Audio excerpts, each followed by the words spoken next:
আগে জাতীয় নির্বাচন এবং পরে স্থানীয় নির্বাচনের প্রস্তাব দিয়েছে জাতীয়তাবাদী সমমনা জোট। শনিবার জাতীয় ঐকমত্য কমিশনের সঙ্গে বৈঠকে এই প্রস্তাব দেন 12 দলীয় জোটের সমন্বয়ক ও এনপিপির চেয়ারম্যান ফরিদুজ্জামান ফরহাদ। তিনি বলেন, অনির্বাচিত সরকারের পক্ষে সবকিছু সুষ্ঠুভাবে সম্পন্ন করা সম্ভব নয়, তাই দ্রুত নির্বাচন দিয়ে ভোটের অধিকার প্রতিষ্ঠার আহ্বান জানান ফরিদুজ্জামান।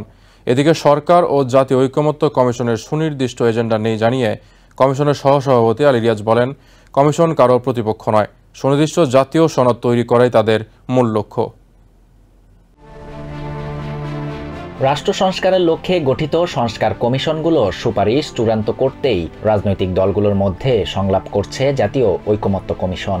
এর ধারাবাহিকতায় শনিবার সকালে জাতীয় সংসদ ভবনের এলডি হলে জাতীয়তাবাদী সমমনা জোটের সাথে সংলাপে বসে কমিশন।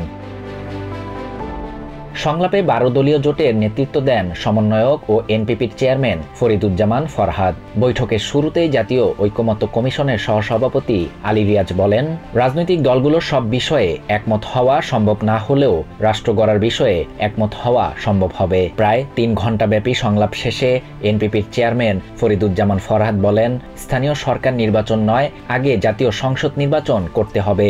অনির্বাচিত সরকারের পক্ষে সবকিছু সুষ্ঠুভাবে সম্পূর্ণ করা সম্ভব হয় না বলেও মন্তব্য করেন তিনি। রোহিঙ্গাদের জন্য মানবিক করিডোর সামরিক করিডোর হয়ে উঠতে পারে বলে আশঙ্কা প্রকাশ করেন ফরিদুজ্জামান। কমিশনের 166টি প্রস্তাবের মধ্যে জাতীয়তাবাদী সমমনা জোট 112টিতে একমত এবং 26টিতে দ্বিমত পোষণ করেছে।